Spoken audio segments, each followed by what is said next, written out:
시편 120편입니다. 시편 120, 구약성경 896쪽입니다. 시편 120편 1절에서부터 7절을 우리 다 같이 한 목소리로 합독하면서 읽겠습니다. 시작. 내가 환난 중에 여호와께서 부르짖었더니 내게 응답하셨도다. 여호와여, 거짓된 입술과 속이는 혀에서 내 생명을 건져 주소서. 너 속이는 혀여, 무엇을 내게 주며 무엇을 내게 더할꼬. 장사의 날카로운 화살과 로뎀나무 숯불이로다. 매색에 머물며 계달의 장막 중에 머문 것이 내게 와로다. 내가 화평을 미워하는 자들과 함께 오래 거주하였도다. 나는 화평을 원할지라도 내가 말할 때 그들은 싸우려 하는도다. 아멘. 예, 시편 120편은 여기 써 있는 대로 표제가 이렇게 되어 있습니다. 성전에 올라가는 노래. 그런데 이게 120편부터 134편까지 표제가 똑같습니다. 그러니까 총 15개의 시편이 표제가 똑같다, 이렇게 보시면 됩니다. 그러면 왜 이렇게 15개에 달하는 시편의 제목이 같을까? 이유가 이제 있습니다.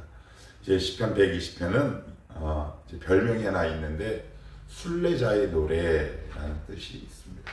그리고 계단 시편이라는 것도 있습니다. 성전을 향해 있는 15개의 계단을 이렇게 차곡차곡 올라가면서 불렀다라는 의미에서 계단 시편이라고도 하는데, 좀 더 중요한 의미는 순례자입니다. 순례자의 노래라고 되어 있습니다. 신앙은 순례하는 거죠. 인생이라는 긴 시간을 모세 시편을 인용하면 인생이 70, 강건하면 이 80이라는 긴 여정을 순례하는 길입니다. 요건 단순히 예루살렘 성전을 올라가면서 지은 시기도 하지만 더 확장된 의미를 담고 있죠.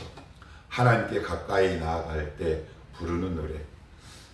우리가 주중에 하나님 앞에 살면서 우리는 어떤 노래를 부르고 있는가? 그리고 하나님을 향해 가까이 나아갈 때 어떤 일들이 우리의 삶 가운데 일어날 수 있겠는가? 그의 고백을 이 시로 적은 것이다. 이제 그런 의미에서 이제 본문을 보시면 좋겠습니다.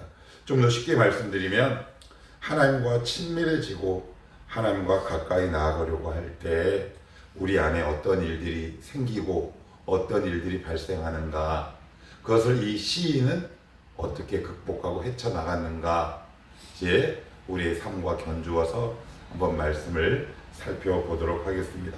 1절은 대뜸 이렇게 시작하죠. 제가 읽어볼게요. 내가 환난 중에 여호와께 부르짖었더니 내게 응답하셨도다. 대뜸 응답하셨다라고 얘기합니다. 보통은 이렇게 돼야 돼요. 내가 이런저런 구체적인 일이어서 기도했더니 응답하셨다. 그런데 환난 중에 부르짖었더니 응답하셨다. 근데 환난이 뭔지 모르잖아요. 그죠? 이 시인이 겪고 있는 과연 환난이 뭔가? 그런데 2절에 그 기도한 내용과 응답의 내용이 나와 있습니다. 2절에 보시면 여호와여, 거짓된 입술과 속이는 혀에서 내 생명을 건져 주소서. 되게 시제가 중요해요. 건져 주소서. 아직 안 됐어요. 그죠? 건져 주었도다가 아니에요. 무슨 얘기일까요? 아주 중요해요. 우리는 보통 응답이라고 생각하면 어떤 일이 해결된 거로 생각하는데, 지금 시인은 어떻게 노래하느냐? 하나님, 저 이렇게는 더 이상 못 살겠습니다. 하나님께 가까이 나아갈 수 있도록 도와주시옵소서 라고 부르짖을 때 내 안에 거룩한 결심이 딱 선 거예요. 그것도 응답이라고 얘기하는 겁니다.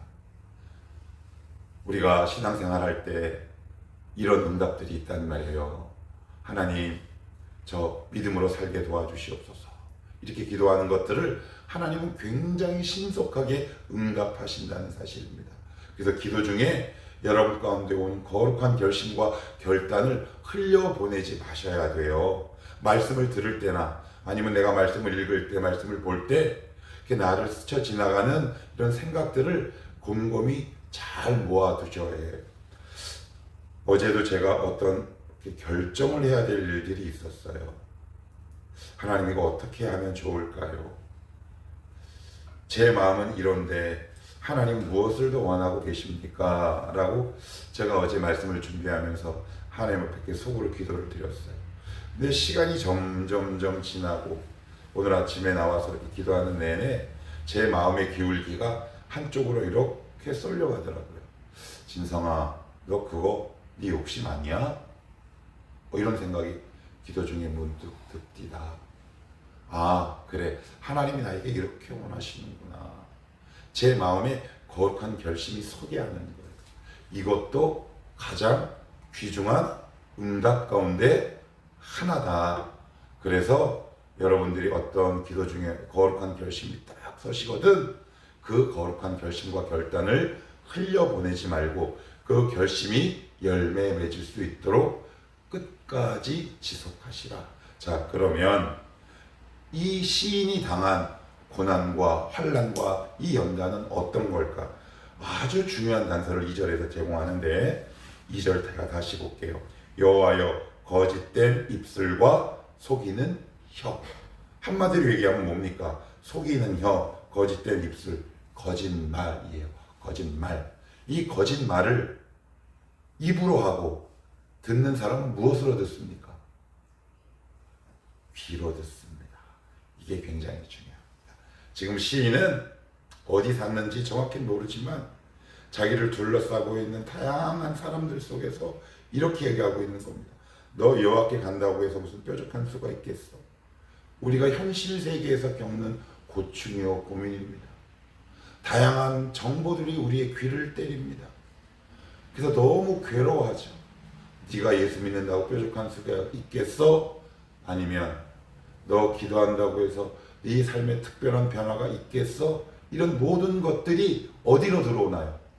귀로 들어와요.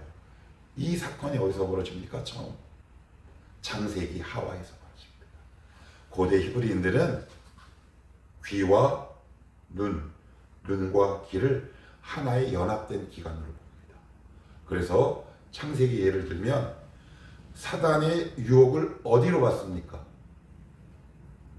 귀로 먼저 받습니다. 그러고 났더니 뭐가 타락합니까? 눈이 타락하죠. 어떻게 나옵니까? 보암직도 하고 먹음직도 하고. 그리고 나서 이런 말이 나옵니다. 아, 하나님이 너가 정말 정령 죽으리라 이렇게 말씀하셨는데 사단은 뭐라고 얘기하냐면 너희가 죽을까 하노라. 그래서 사단은 지금도 우리를 공격할 때 가장 어디를 먼저 공격한다? 귀를 공격합니다. 여러분의 귀를 잘 다스릴 수 있어요. 이건 굉장히 중요합니다. 귀가 타락하면 그 다음 순서는 어디다? 눈이 타락합니다. 여러분, 우리가 어떤 음악을 듣느냐, 어떤 강연을 듣느냐 굉장히 중요합니다. 그것이 나도 모르는 사이에 우리 영혼 가운데 이식되고 잠식되기 시작하죠. 그래서 우리의 눈을 흐트러뜨리게 합니다. 그래서 입에서 거친 말이 나오게 되는 거죠. 내가 지금 무엇을 주로 듣고 있는가 잘 분별하셔야 합니다. 안 그러면 우리의 영혼이 고통 중에 있게 됩니다. 그래서 시인은 여러 가지 거짓된 정보로부터 더 이상 못 살겠으니 하나님 도와주십시오 이렇게 기도했더니 하나님이 그 안에 그래 너 이제 떠나 이런 거룩한 결심이 서게 한 것을 응답이라고 표현하고 있는 겁니다. 여러분들은 지금 무엇에 우리의 귀에 노출되어 있으십니까? 이 순서가 중요합니다. 맨 처음 어디가? 귀가. 그 다음 눈입니다. 창세기를 집에 가서 자세히 읽어보십시오. 눈이 먼저 타락하지 않습니다. 귀가 먼저. 그래서 신명기 6장 4절에서 5절은 이스라엘아 보라? 아니요. 이스라엘아 들으라. 리스닝입니다. 들어라. 너 지금 무엇을 듣고 있니? 어떤 이야기를 듣고 있니? 무슨 음악을 듣고 있니? 라고 얘기합니다. 저도 음악을 되게 좋아하는 사람입니다. 제 휴대폰 플레이리스트에 약 500곡에 달하는 곡이 있습니다. 그래서 가끔 이렇게 듣지요. 그런데 참 묘한 게 있습니다. 묘한 게 있어요. 그건 뭐냐? 대중음악이나 팝을 지나치게 뭐 듣는 경우는 거의 없지만 이게 이렇게 듣다 보면 저도 모르게 이렇게 마음이 센치해집니다. 그의 멜로디와 가사가 내 영혼 가운데 이렇게 묻어나는 거겠죠. 다시금 말씀드리지만 내가 지금 무엇을 집중해서 듣고 있는가 주의하셔야 합니다. 왜? 사단은 지금도 가장 먼저 우리의 어디를 공격한다? 귀를 공격합니다. 내가 예를 들어 사업 구상이나 진로, 취업, 다양한 선택과 결정을 앞에 두고 있을 때 내가 누구로부터 음성과 말을 듣느냐는 굉장히 중요한 겁니다. 그래서 그 듣는 말에 영향을 받나요? 안 받나요? 굉장히 많이 받습니다. 직접적으로 우리의 가치관에 영향을 미칠 수 있기 때문입니다. 지금 시인은 그것을 고통스럽게 노래하고 있습니다. 하나님, 이 상황으로부터 벗어날 수 있도록 도와주시옵소서. 내 생명을 건져주시옵소서. 뭐라고 얘기하냐면 2절에 생명이라고 얘기합니다. 생명. 도저히 못 살겠다라고 얘기하고 있는 겁니다. 그래서 우리 성도는 가장 조심해야 될 게 거짓으로 우리의 귀를 공격하는 사단의 공격을 주의해야 한다. 그러면서 3, 4절은 그렇게 공격하는 그들에게 탄식을 내뱉으며 일종의 저주 아닌 저주를 내뱉고 있습니다. 뭐라고 얘기하냐면 3절, 4절에 너 속이는 혀여 무엇을 내게 주며 무엇을 내게 더할꼬 장사의 날카로운 화살과 로뎀나무 숯불이로다. 장사의 날카로운 화살, 힘도 센 데다가 화살을 그 장사가 쏘면 얼마나 우리 신체에 깊이 박히겠습니까?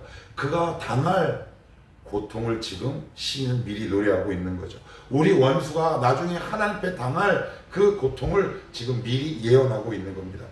4절 끝에도 보시면 로뎀나무 숯불이라는 말이 뭐냐면 로뎀나무는 화력이 좋기로 유명한 나무입니다. 그래서 이 땔감으로 사용할 때 로뎀나무로 사용을 하면 훨씬 화력이 좋답니다. 그러니 그의 인생이 불처럼 타는 것을 로뎀나무 숯불에 비유하고 있습니다. 우리를 공격하는, 우리를 거짓말로 공격하는 수많은 사람들이 있습니다. 그들이 나중에 당할 고난과 고통을 지금 예언하고 있다. 이렇게 얘기를 하고 있고요. 5절, 6절을 놓으시면 매색에 머물며 계달의 장막 중에 머문 것이 내게 화로다. 여기 매색은 어디냐면 지금 튀르키예 아시죠? 튀르키예 흑해 연안에 있는 도시에 거주하는 유목민이라는 말이에요. 자, 그러면 게달은 누구냐? 아브라함의 둘째 아들이 누군가요? 이스마엘을 얘기합니다. 그래서 이스마엘을 얘기할 때 게달의 장막 이런 표현을 썼습니다. 창세기 25장에 나옵니다. 그런데 이 두 민족의 공통점이 있습니다. 굉장히 호전적입니다. 지금 시인은 자기를 공격하는 호전적인 사람들에 둘러싸여 있다는 겁니다. 그러면서 뭐라고 얘기하느냐? 내가 여기 너무 오래 있었다 라고 얘기합니다. 무슨 이야기일까요? 지금 성전으로 가야 하는데, 하나님께로부터 가야 하는데 내가 거기서부터 너무 멀리 오래 떨어져 있었다. 이제는 내가 가야겠다 라고 말하고 있는 겁니다. 거룩한 결심이 확고히 선 겁니다. 하나님, 이렇게는 살 수 없습니다. 그래서 영적 자각이 일어나기 시작한 거죠. 사람이 불신앙의 자리, 어려움의 자리를 각성이 있기 전에는 결코 떠나지 않습니다. 이게 참 안타까운 현실입니다. 시인도 몸소 고통을 경험하게 되죠. 그리고 나서야 영적 각성이 일어나기 시작합니다. 하나님은 어떤 사랑하는 한 성도를 믿음의 자리로 옮겨올 때 어떤 일들을 허락하시느냐? 그 주변의 대적자들을 허락하십니다. 그래서 하나님께 더 가까이 오기를 원하십니다. 수많은 말로 상처받게 하십니다. 그 영혼이 고통 가운데 있게 하십니다. 왜? 그러지 않고는 성전으로 하나님 앞으로 가까이 오지 않기 때문에 그렇습니다.